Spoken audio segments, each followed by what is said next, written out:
pull certain things out of you, you never really expand and grow. Yeah. And so that's why people like yourself are just so critical in this journey of developing artists, man.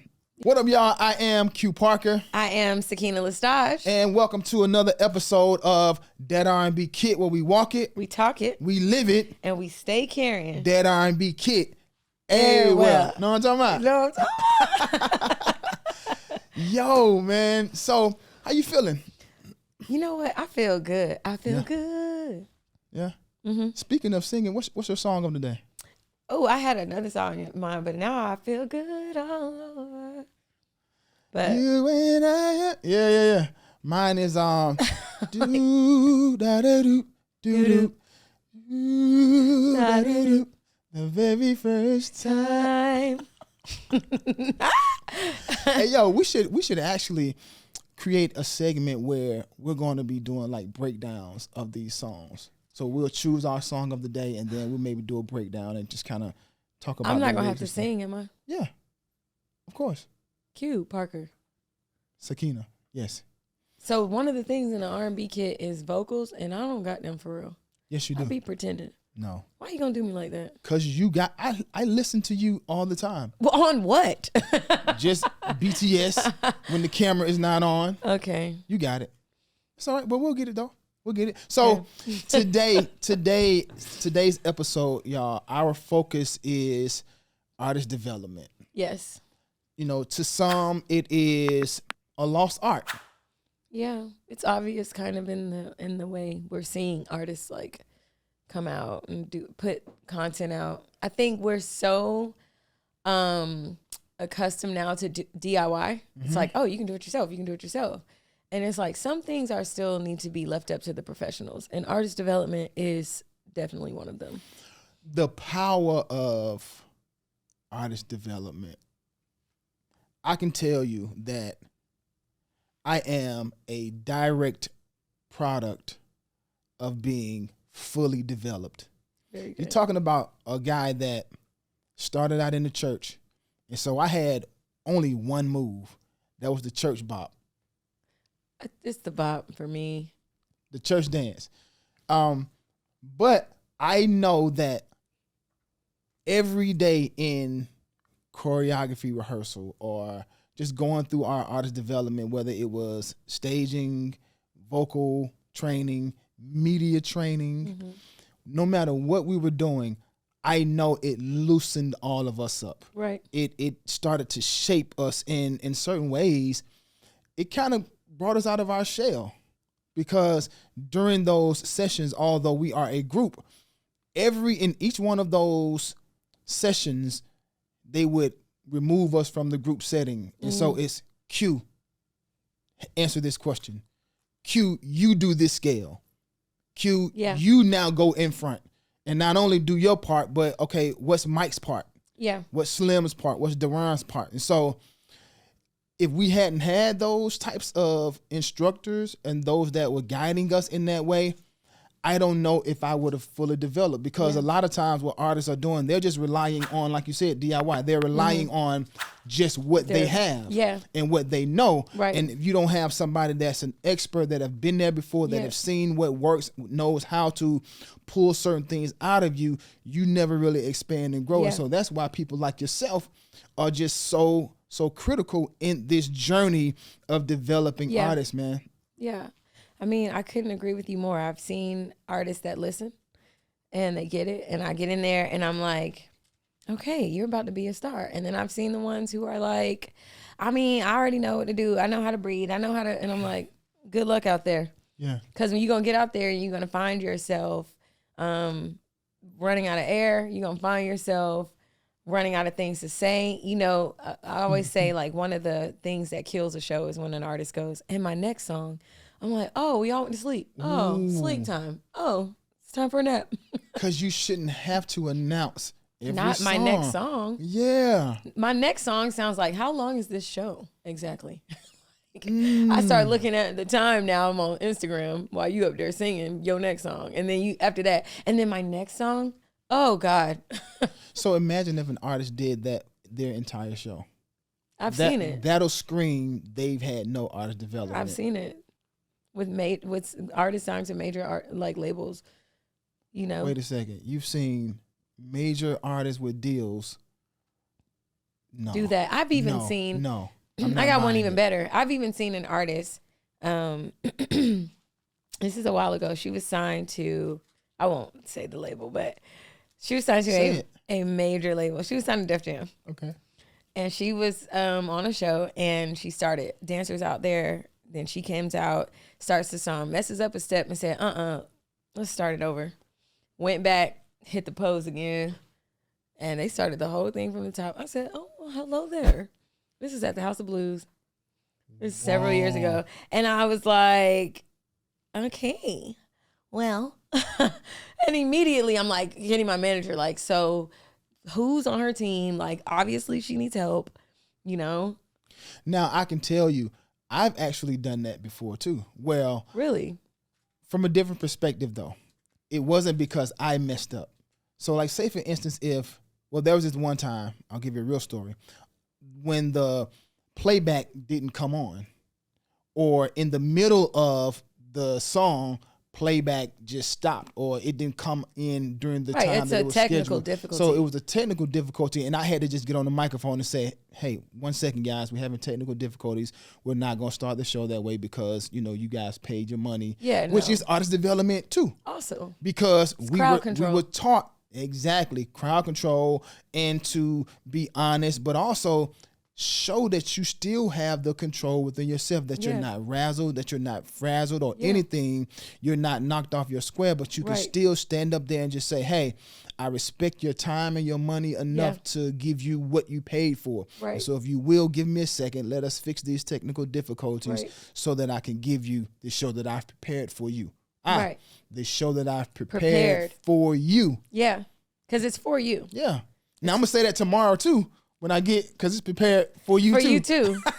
All of y'all can get it. All y'all gon' get it. Gon' get it. Mm-hmm. I love that. I mean, I think as someone who does artist development, I'm happy to see that it's starting to come back. I'm happy to see that some labels, managers, even the artists themselves are like, I really need help. I need to know what to do because I'm out there blind, you know? And if we're so reliant upon social media to expose us to who's next, we cannot miss that if that's where we're getting our artists from. And obviously that's what we're doing. We're going to YouTube, we're going to Instagram, we're looking for new artists on these platforms. But once we get them, we need to then do our due diligence to develop them.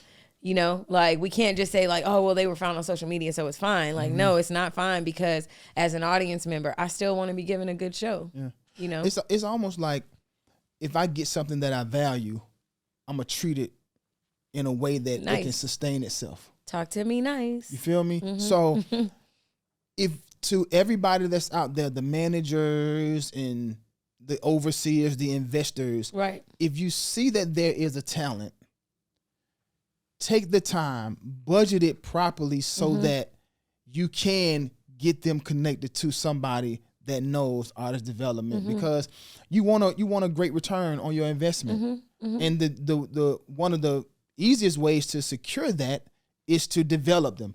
Every artist that I know that I'm going to say came from my era, and you can say I sound like an OG or whatever the case may be, but a lot of the 90s artists are still performing today. They are still relevant today. They're still on tours today because we understood the importance of artist development. And I could tell you, even from a standpoint of media training, knowing how to get in and out of questions being asked. I'll never forget. It was like, dun, dun, dun, dun, when you were going on the Wendy Williams show. Right. Because we knew Wendy was going to ask challenging questions. She was going to, push you. Sometimes she would, reel you in with the gossip. Right. But had it not been for our extensive media training, shout out to Deanna Williams, we wouldn't have known that we have the power. I have the power as the person with a microphone to navigate it according to where I want to end. Right. And so even if she asked me a question, I know what I need to get off. I need to Right. get off when the single is coming out. Right. Where can I get it? Right. Come to the show tonight. Tickets, the website, those things. And so no matter what she threw at me, I could answer it succinctly, but then get back to my mission. Right.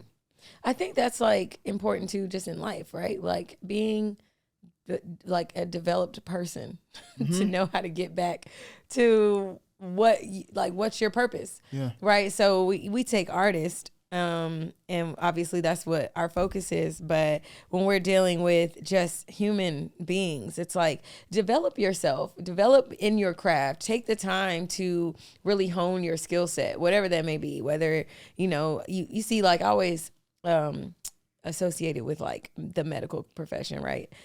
These doctors go to school for so long before they're even allowed to really touch a patient. So if we're thinking about that in terms of like the creative space, and we take our time to really build it before we put it out, then we'll start to see a transition in like some of these microwave artists that have, their careers are only a year or two.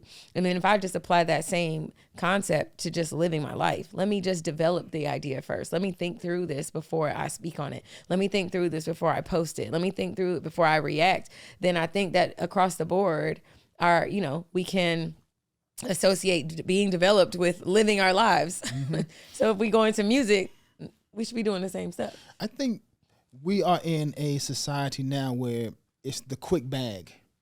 Yeah. Let me just go grab And is it a bag? Right. Is it truly a bag? Because a real bag ain't really gonna come from something that's undeveloped. The real bag won't come from something that is underdeveloped and undeveloped. And so if you are thinking about longevity, if you're thinking about having a sustaining career, put the time in. Like my mentor always told me, preparation is the greatest showing of faith. I'm gonna prepare so well because I already know what's coming. And so when it comes, I ain't gotta get ready because I'm already ready. Yeah, I've seen this. I've prepared for this day. And so when you talk about the night we met Sean Combs, we was ready for that. Ready, yeah. Man, we done went through the whole. Right. When I tell you, K Wells was so particular in our development, it was almost like we rehearsed it to a T. Even the introduction, I'm Q. I'm Mike, I'm Slim, I'm Deron, and we are one. No. Somebody's cadence was off. Yeah. One more time. Yeah. I'm Q. Yeah. I'm Mike, I'm Slim, I'm Deron, and we are 112. So when we met Puffy, he was like, dang, did y'all rehearse that? Yeah. Yes. Yeah, as they say, and did. And did. Oh, no, we rehearsed that.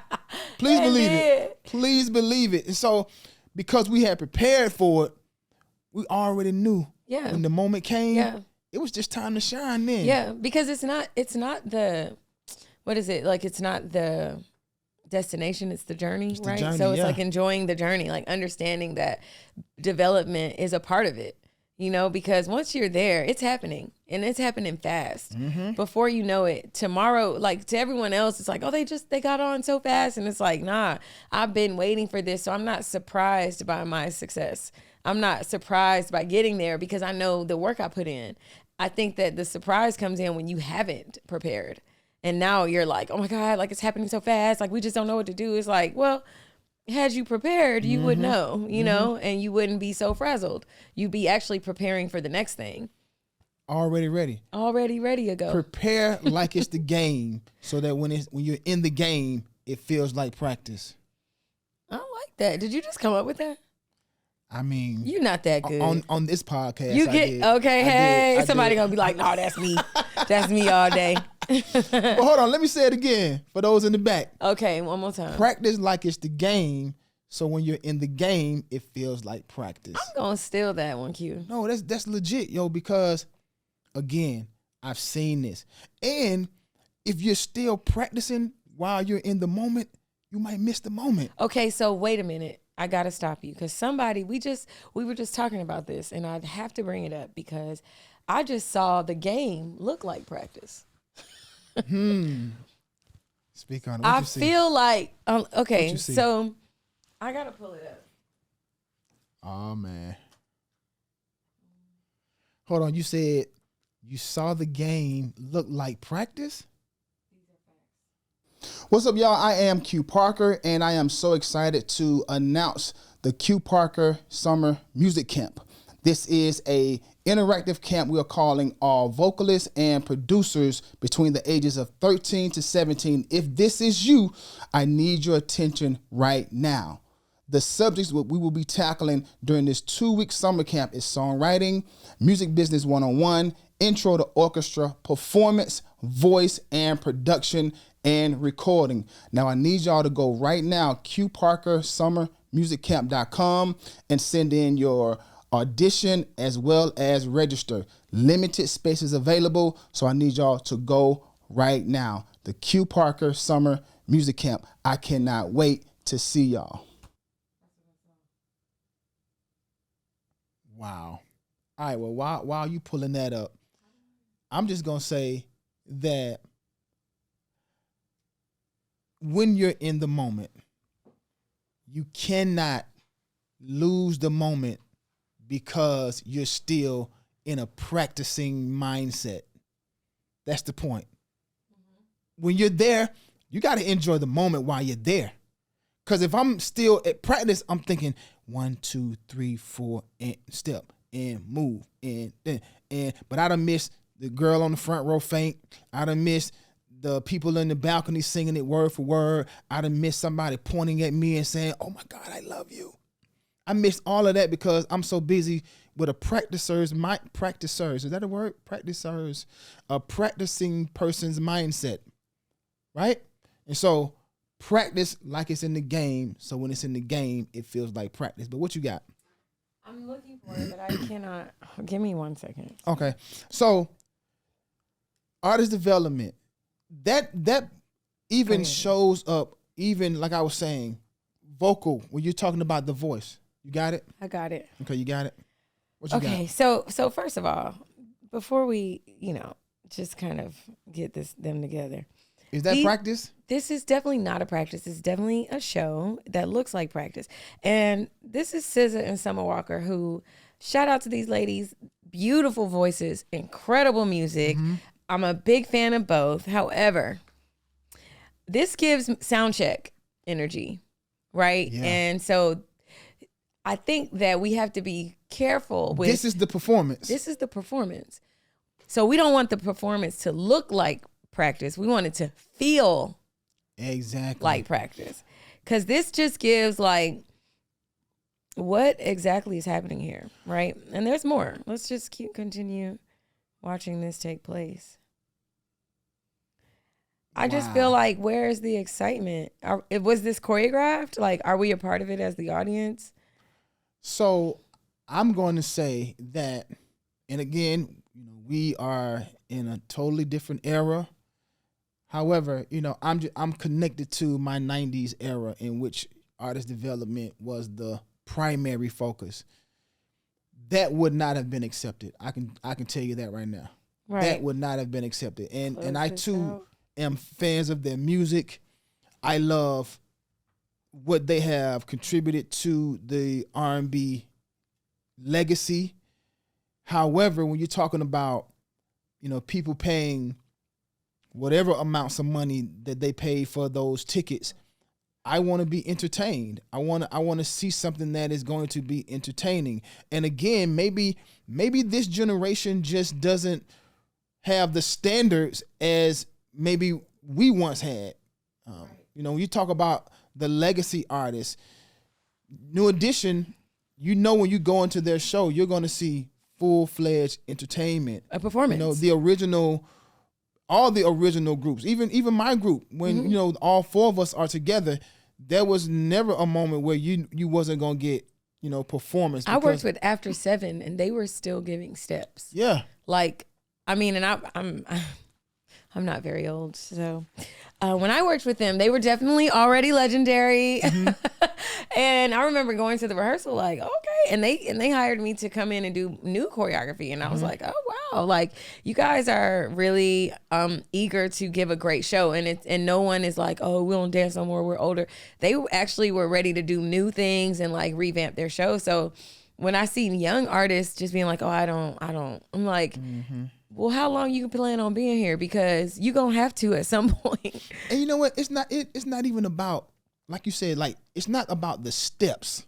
No. But artist development, which is our focal word today, artist development says your energy has to be at a certain level. Mm-hmm. Because even if I'm not doing a 1, 2, 3, 4, 5, 8 count, my energy still has to feel like I'm excited to be there. Yeah. And my movements, day one of artist development and choreography says your movements are for those in the back of the arena. Yeah. Not the front row, because the front row can see the subtle hand movement. But in order for the back to see it, that movement got to be big. Mm-hmm. And so when I see that, I'm telling you, that would not have been allowed.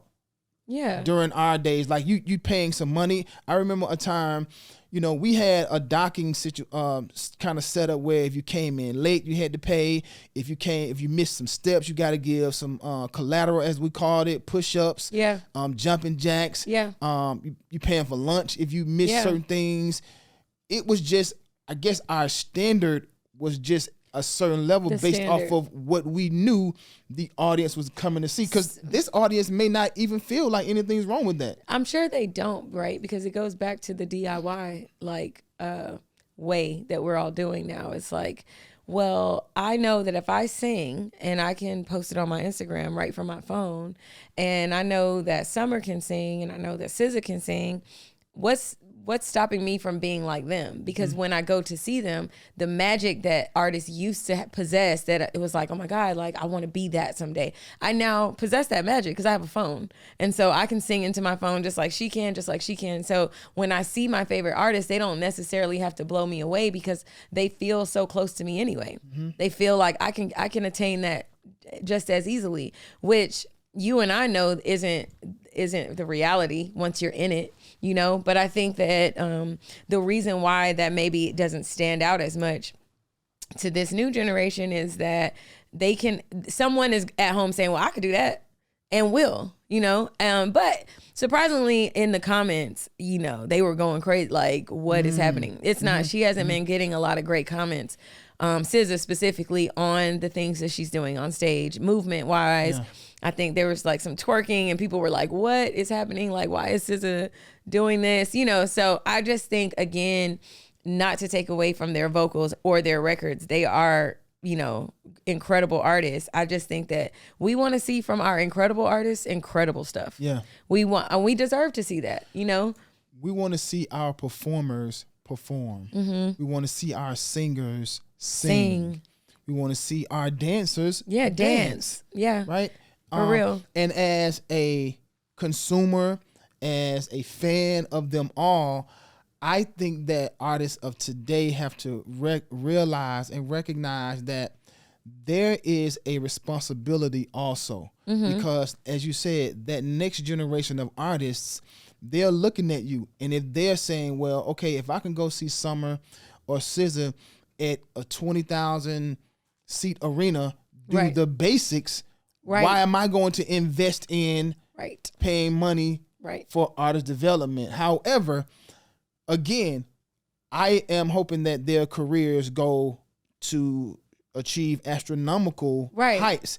However, I think that for artists that are wanting to be legendary and that are wanting a career of longevity, front load it. Yeah, you gotta front load it. You have to. And even along the journey, if you feel like it's getting stale, you've been doing the same thing for a while, spruce it up a little bit. I remember having a conversation with Jamaica Craft, who shout out to Jamaica.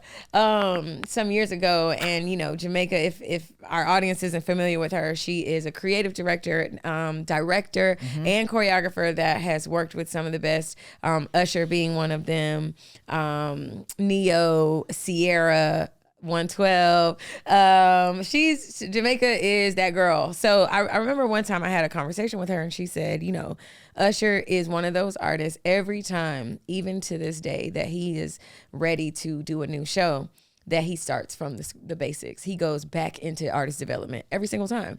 And he starts as if he's never done this before. He sessions with dancers. He sessions with choreographers. He goes through the process of vocal training and all of that for every time he goes out. And I just thought, how cool that at this level in his career that he's still saying like, no, let's go back to the drawing board. Let's learn a new thing. Let's get a new style. And I remember her sharing that with me and just being like, wow, that must be cool for her as well, you know. And shout out to Rio Henderson, who is now Usher's creative director for the Vegas show. But they, you know, he reiterated what Jamaica was saying, was like, no, the process is still the process. It don't matter if you've made it, you're successful, or you're brand new. When you understand that it's for the people and you understand I got to show up as a performer for them, then you put that work in. And it isn't a microwave thing. It isn't just like, oh, I want to do a show, so let's go on tour. No, we got to get in here and we have to put together a great show and develop a great show or a great artist.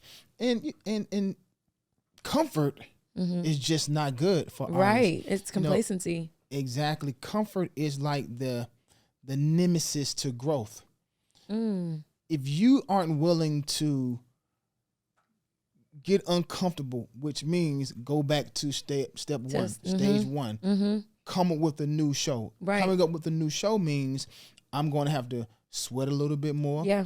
I may have to stay up a little longer. Yep. My body may be a little sore and all that, but the reward pays off because you don't want someone in the audience knowing what's next. Right. Because they saw you last time you came to Chicago. Right. That's like the worst, to be on stage and somebody is knowing what you're gonna do. Yeah, absolutely not. Absolutely not. Because I'm gonna want my money back. That's not good, yo. Yeah, that's not good. This is not a Broadway show. So and we can take that even outside of being an artist. Yeah, just being comfortable. Yeah, it's just not. It's not okay. You stop growing you at that point. Growing. Yeah. There's no more room for growth when you are comfortable. When you're not pushing yourself to challenge yourself, to even stretch yourself. Right. I can remember, man, there were days where we would rehearse 8-10 hours. Shout out to Divine, Al Jamal, AJ, that whole up front. That whole up front crew. Even God. Jamaica. Man, we would rehearse. And here's a story. When 112 first came out, we were no dancers. Yeah. We had the singing down. We would sing you up under the table. Yeah. With the quickness. We had that part.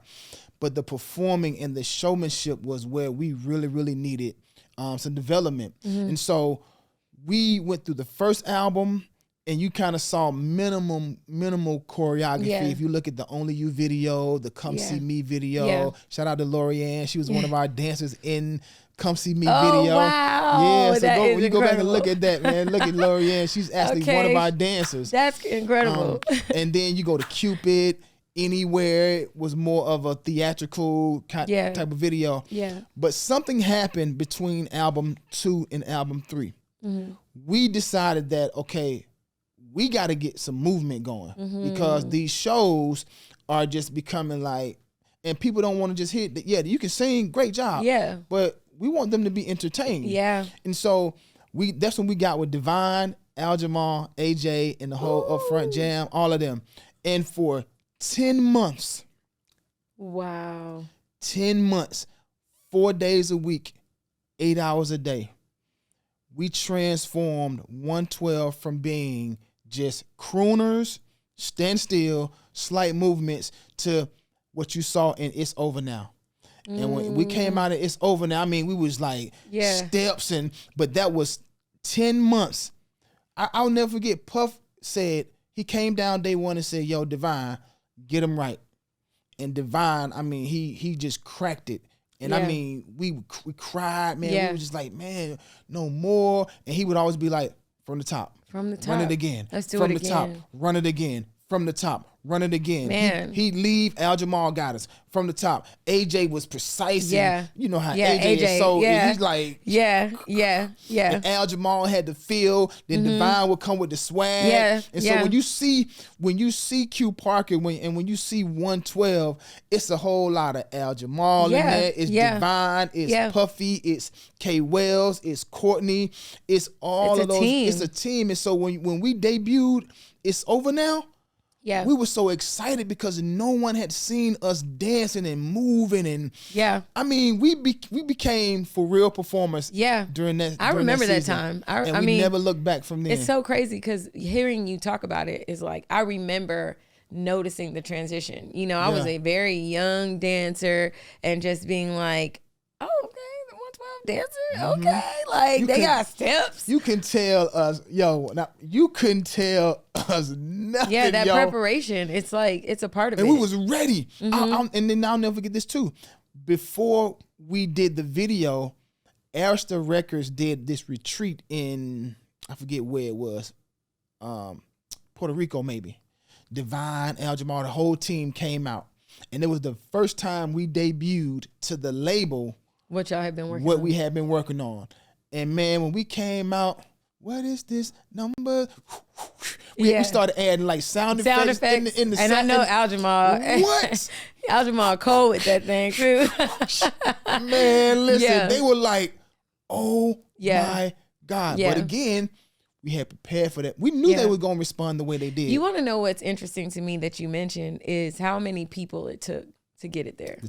The team is such a big deal because oftentimes I think a lot of times we get so caught up in, especially now, we're just in an age of like self-serving, like people are just self-serving. Everything is about me. Look what I'm doing, that we forget it really is a team and not to be afraid. Like you named, even in the movement space, Divine brought swag, AJ is going to bring that preciseness, and then Al Jamal is going to encompass both of those things while also adding that energy because Al Jamal is going to be big, and Jamaica's going to give that, she's going to get that. She had a whole nother swag, and she's going to let you know from a woman's perspective what's going to get the ladies turned up or whatever. So and that was just that movement team. That's not even mentioning Courtney and K Wells and all the other impactful people. Diddy, of course. I just think that oftentimes, excuse me, when we're thinking about artist development, we have to be sure to know that it's not just one person. It's a team. It really takes a team.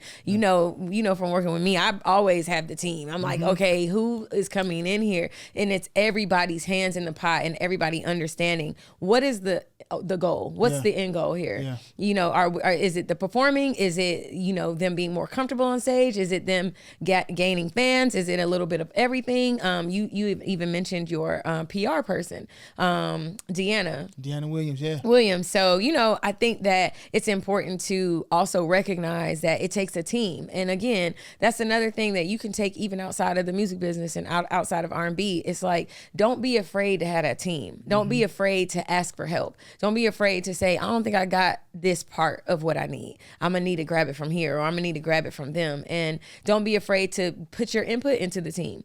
It may not be your time to be the main person that got them on, but it may be your time to just give a little bit, like, oh, I'll offer this. I can add value here, and build that team that's really going to develop your project.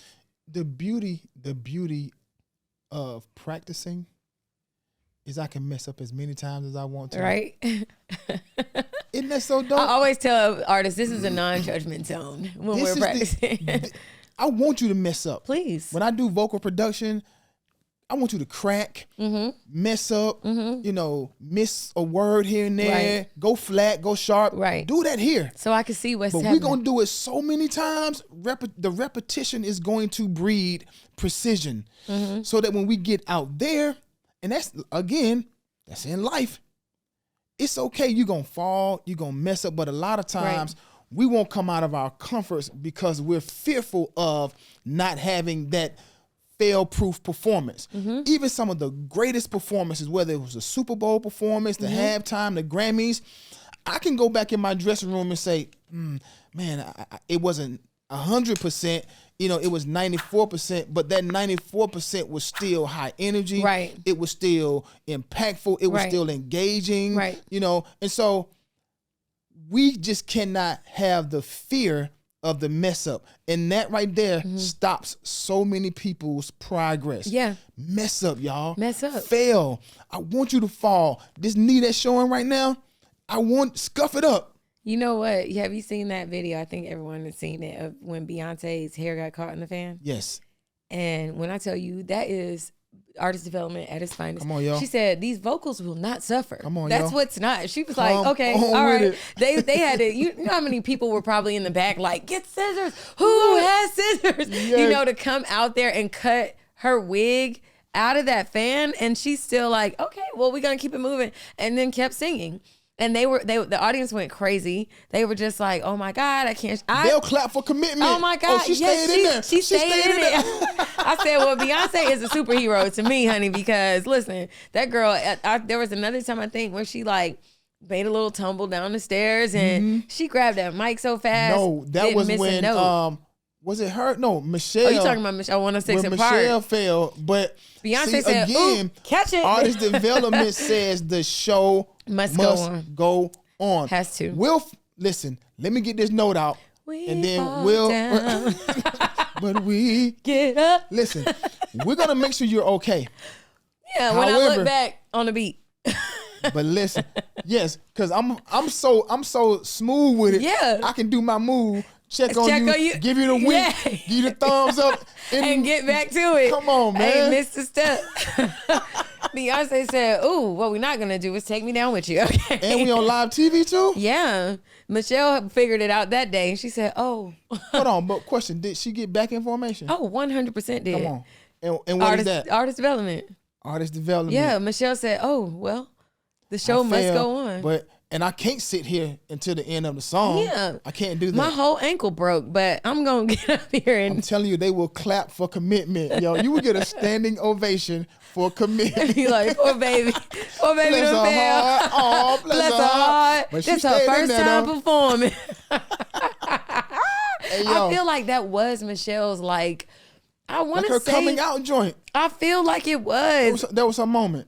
I feel like that was her moment. And everybody was talking about her back then because she was the new girl, you know, so. But your moment may not always be a positive. Right.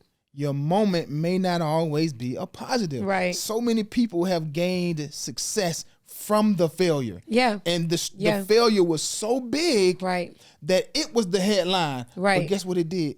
It got you on the mouths of people, on the hearts of people, on the minds of people. So when you finally came around and did that great thing.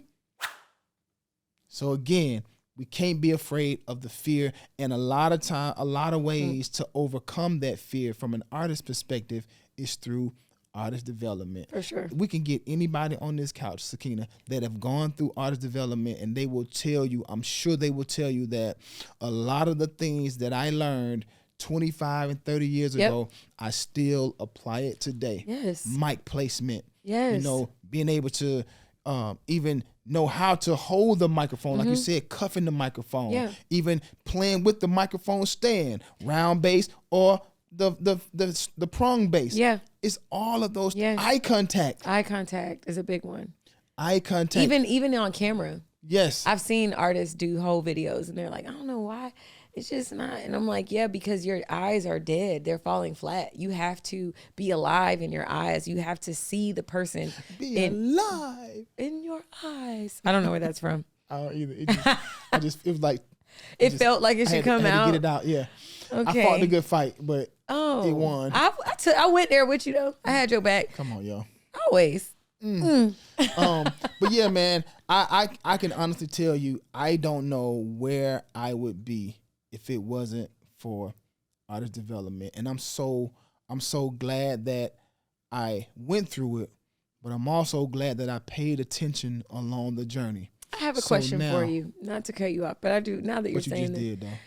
I'm gonna keep doing it. Wait a second, hold on. All right, let me finish ahead. that. Go ahead. Now I forgot it. Good. So go ahead. On the journey, you could not be where you are now. Oh, I know. Thank you. See, you did that so good. I told you I got your back, bro. All right, so, but I'm glad I paid attention along the journey because I paid attention, I can now give it to others. So I didn't just get from A to B. Yeah. I knew when we turned left. I knew when it was a stop sign. I knew when it was a red light. I knew when it was heavy traffic. And so I'm now able to verbalize that to artists that signs up with our artist development program on how to navigate certain pitfalls and certain stops along this journey. I get that. Yeah. So my question to you is, when you were going through artist development, because I deal with this, did you ever feel like, I don't like these dudes?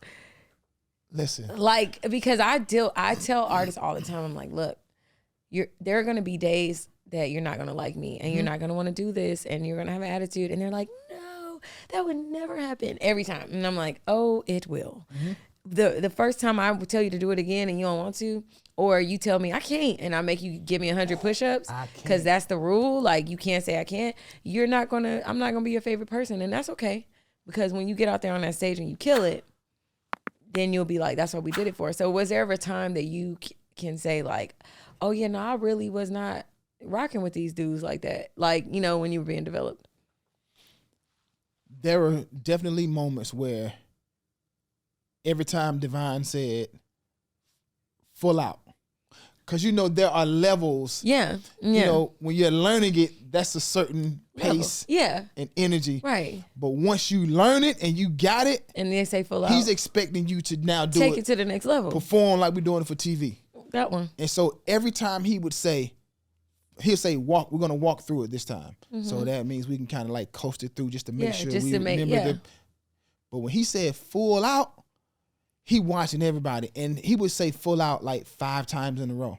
Yeah.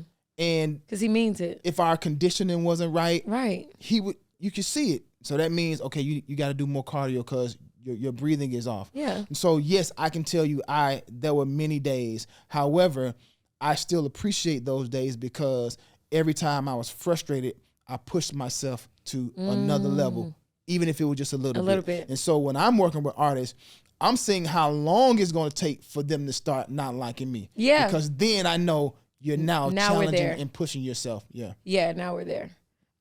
I've had to kind of find the balance there. Yeah. It's easier when you're around, I think. Well, because we can play good cop, bad cop at the same time. Like, man, listen, our people, they didn't care about if we was tired, because in their minds, we got to make sure this investment is going to yield a good return. It's such a different time. Yeah. Now, but I think we can bring those times back to today's world, because again, those that want it, we got it for you. That's true. And if you don't want it, because again, some people just want a drive-by. They want to just get the quick bag. And if that's you, that's fine. There's a testament to something we've done. And I meant to tell you this the other day. So, you know, we developed Jay Howell together. Yes. Shout out to Jay Howell. Incredible talent. Yeah. And he is opening for K. Michelle right now. Yes. He's on tour with her and he's doing his thing and singing his heart out. He just dropped another project. So when I see that, especially stuff that we've done together, I'm like, okay, then, you know what I'm saying? We know what we talking about. That R&B kit is in full effect. We did that. And again, it just it warms my heart. Right. Because I'm reciprocating what somebody did for you, poured into me. Now I can pour into the next generation. And so, man, again, today's focus, artist development, and just how powerful that tool is. Yeah. It is a very necessary tool. And again, that R&B kit is really the essential tools that one needs to have to carry with them every day and everywhere you go. Yeah. That in any given moment, you're going to have to exude one of these words that we're going to be talking about on this podcast. Yep. And so again, y'all, come on this journey with us. Subscribe, like, comment, give us your feedback, because we want to know how you're feeling. If there are certain topics that you want us to discuss, send them to us, DM us, follow us, like, subscribe, turn the notifications on, all of that, man. And just go on this That R&B Kit podcast journey with us, man. I love it. But we here, everything that we're going to share with you is from our heart. Yeah. It is something that has been tried and true. We're standing here today because we went through it. And I always think about the movie Rocky, when I think it was Rocky 4, when Drago, the Russian, when he was fighting the Russian, and how like they trained him to be an assassin. Yeah. He knew nothing else. Yeah, that's all. And that's the same way I believe artist development can prepare you to be an assassin on that stage, in front of the microphone, when you're doing your interview, when you're doing your autograph signing, when you're doing your meet and greets, because it don't just stop once you say thank you, God bless, good night. Yeah, it's artist all development goes deeper into everything. How you deal with a person at the grocery store. Yeah. How do you even how respond? are you showing up? Yes. How you even respond when somebody sends something negative in your comments? Yeah. It's artist development molds you and shapes you into being the artist. Now, we're not saying don't have a voice and don't stand up for yourself. Oh, yeah, absolutely but not. there is just a way. There's I think a finesse artist to it. development is just tact. Yeah. It's the how. The how. It's the how you are going to do your version of R&B. And as an R&B artist, how you gonna do your version? Because your version is yours by yourself. We could take everything that we've gotten from those that came before us and all of that, but we have to put make it our in your own. kit. Yeah. And now exude the excellence, the professionalism, I love that. the class that's in your kit. So, man, get y'all kits, get your notepads. Yeah. We dropping gems, y'all. Man. We dropping We gems. dropping them tools, man. Yeah. And so again, artist development is needed. And if you're an artist out there that's just getting into the game, find you somebody that can pull you up under their wings, or connect with Sakinah and I. We'll put more information for you to be able to connect with us and come through our artist development program and portal. But I mean, we're here for all R&B artists. We're here for the culture. We're here for the education. And it's not just going to stop with the performance, tangible things. Yeah. We're diving into the business side of things. Yeah, the vocals. All of that. Style. All of that, man. So again, y'all, thank you. This has been That R&B Kit, where we walk it. We talk it. We live it. And we carry that. R&B Kit everywhere. All right? Walking, talking, living, and we carry it. R&B Kit, everywhere. Everywhere.